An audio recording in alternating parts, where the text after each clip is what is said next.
जय माता की दोस्तों, आइए सुनते हैं जित्य व्रत कथा।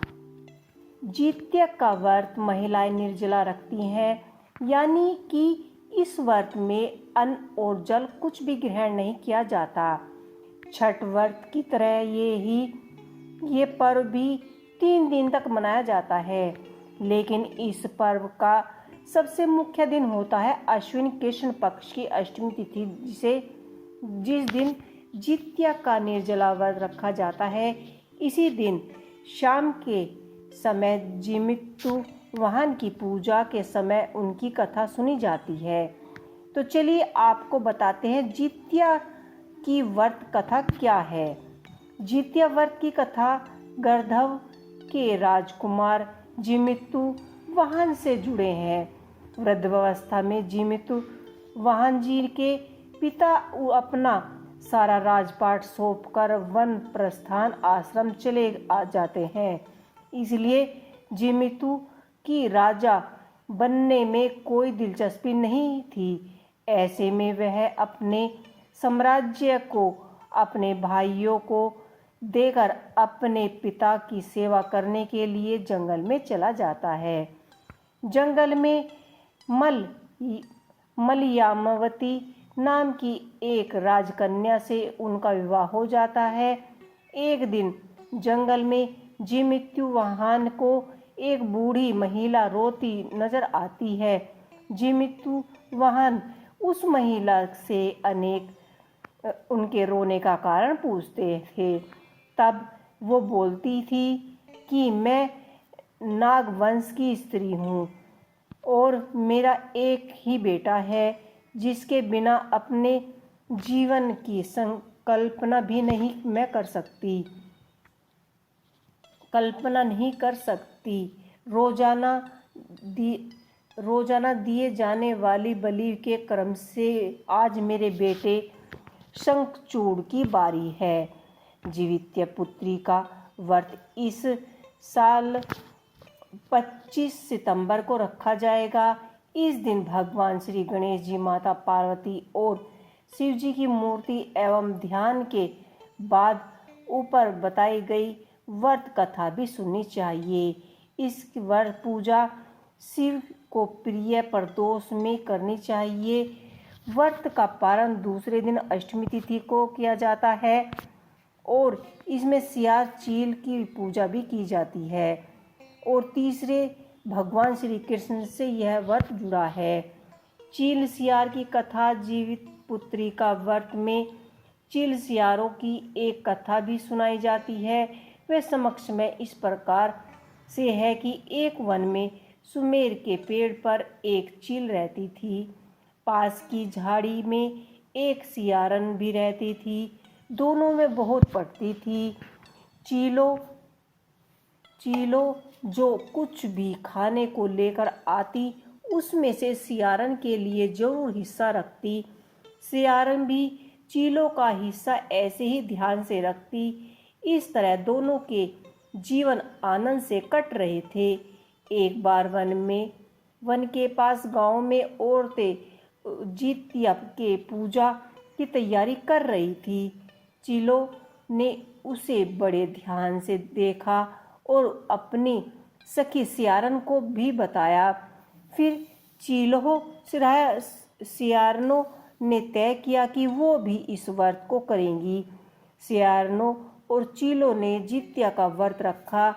बड़ी निष्ठा और लगन से दोनों दिन भर भूखी प्यासी मंगल कामना कर व्रत में रही, मगर रात होते ही सियारन को भूख प्यास सताने लगी।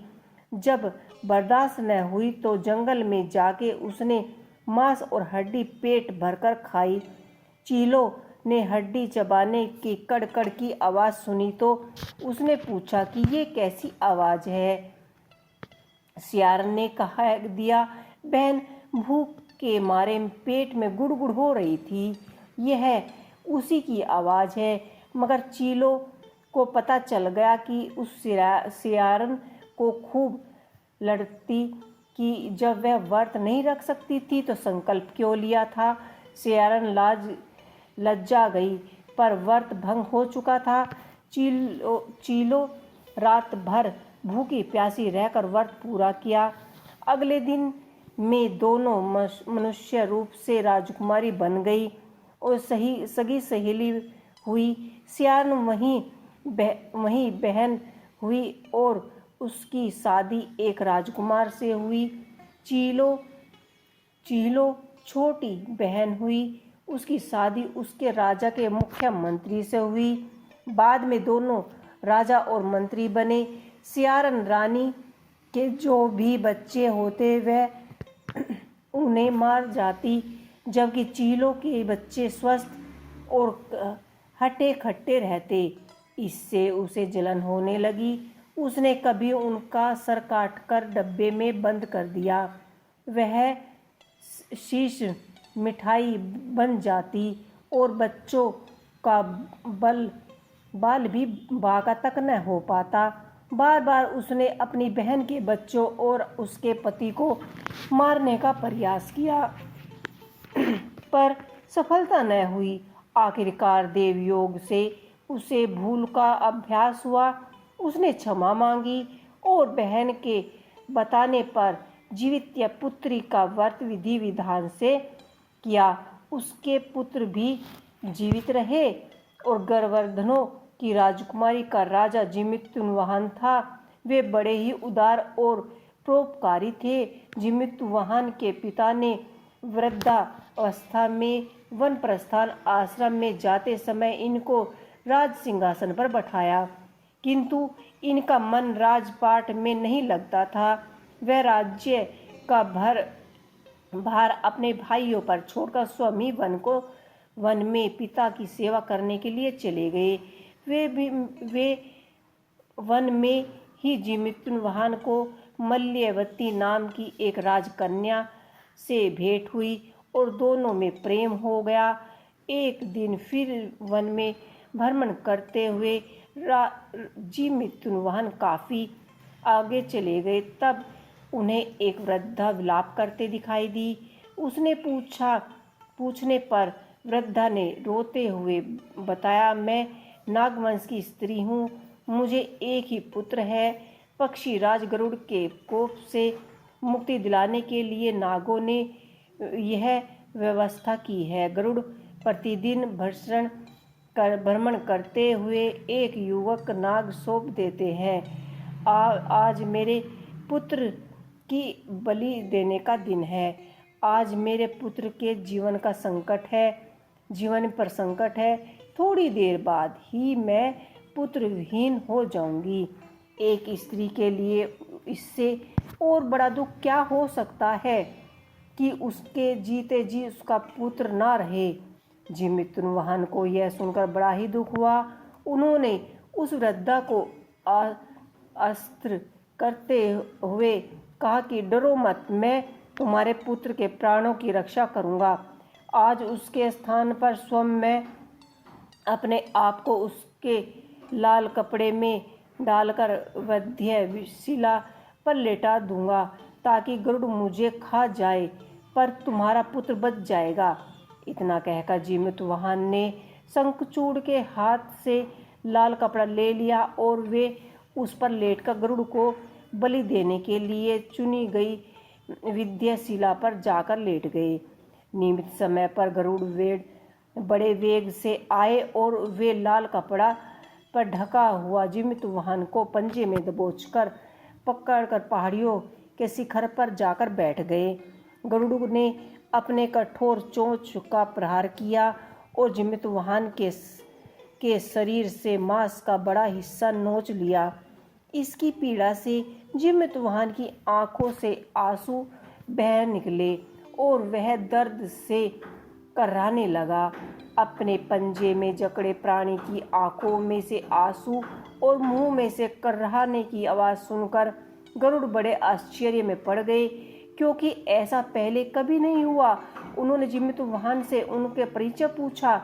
जिमितुवाहन ने सारी किस्सा कह सुनाया और कैसे एक स्त्री के पुत्र की रक्षा करने के लिए वह अपने प्राण देने आया है। आप मुझे खाकर भूख शांत करें। गरुड़ उनकी बहादुरी और दूसरे की प्राण रक्षा के लिए स्वयं का बलिदान देने की हिम्मत से बहुत ही प्रभावित हुए और उन्हें स्वयं पर पश्चाताप होने लगा। वह सोचने लगे कि स्वयं की बलि दे रहा है और एक मैं हूँ जो देवों के संरक्षण में हूँ, किंतु दूसरों की शांति की बलि ले रहा हूँ। उन्होंने जिमतवाहन को मुक्त कर दिया। गरुड़ ने कहा कि हे मनुष्य, मैं तुम्हारे भावना और त्याग से बहुत ही प्रसन्न हूँ। मैंने तुम्हारे शरीर पर जो भी घाव किए हैं उसे ठीक कर दूंगा। तुम अपनी प्रसन्नता के लिए मुझसे प्रसन्न हो। मन तुम्हारे शरीर पर जो भी घाव दिए हैं मैं उसे ठीक कर दूंगा। तुम अपनी प्रसन्नता के लिए मुझसे कोई वरदान मांगो। राजा जिमतवाहन ने कहा कि हे पक्षीराज, आप तो स्वयं समर्थ हैं। यदि आप प्रसन्न हैं और वरदान देना चाहते हैं तो सिर्फ आप सर्पों को अपना आहार बनाना छोड़ दीजिए। आपने अब तक जितने भी प्राण लिए हैं उन्हें जीवनदान प्रदान कीजिए। गरुड़ ने सबको जीवनदान दे दिया और नागों की बलि न लेने का वरदान दिया। इसी प्रकार जिमतवाहन के सहसास से नाग जाति की रक्षा हुई। गरुड़ ने कहा कि तुम्हारे जैसी इच्छा वैसा ही होगा। हे राजा, जो स्त्री तुम्हारे इस बलिदान की कथा सुनेगी और विधिव्रत का पालन करेगी, उसकी संतान की मृत्यु की भूख से भी मुख से भी नहीं निकलेगी। तथा अपने पुत्र की रक्षा हेतु जिमतवाहन की पूजा की प्रथा शुरू हो गई। यह कथा कैलाश पर्वत पर भगवान शंकर ने माता पार्वती को सुनाई थी। जीवित पुत्रिका ने शंकर ने माता पार्वती को सुनाई थी और जीवित पुत्रिका के दिन भगवान श्री कृष्ण की भी पूजा की जाती है। और शिव जी की पूजा एवं ध्यान के बाद ऊपर बताई गई व्रत कथा भी अवश्य ही आप लोगों को सुननी चाहिए। और एक ऐसी ही छोटी धार्मिक कथा है। यह कथा महाभारत काल में जुड़ी हुई है। महाभारत युद्ध के बाद अपने पिता की मृत्यु के बाद अश्वत्थामा बहुत ही नाराज हुए थे और इसके अंदर बदले की आग तीव्र थी, जिसके कारण पांडवों के शिविर में घुसकर सोते हुए 5 लोगों को पांडव समझकर मार डाला था। लेकिन वे सभी द्रौपदी के 5 संतानें थी। यथायथ अपराध के कारण उसे अर्जुन ने बंदी बना लिया और उसकी दिव्य मणि छीन ली, जिसके फलस्वरूप अश्वत्थामा ने उत्तरा की अजन्मी संतान को फलस्वरूप अश्वत्थामा ने गर्भ में ही मार दिया। ब्रह्मास्त्रों का उपयोग किया, जिसे निष्फल करना नामुमकिन था। उत्तरा की संतान का जन्म लेना अवश्य ही था, जिस कारण भगवान श्री कृष्ण ने अपनी सभी पुष्पों पुण्य का फल उत्तरा की अजन्मी संतान को देकर उसको गर्भ में ही पुण्य जीवन दान दिया। गर्भ में मरकर जीवित होने के कारण उसका नाम जीवित्य पुत्रिका पड़ा और आगे जाकर यही राजा प्रतिष्ठित बना। तब से ही यह जीवित्य व्रत रखा जाता है। तो आपको जीवित्य व्रत की यह कथा कैसी लगी मुझे कमेंट बॉक्स में लिखकर अवश्य ही बताइएगा।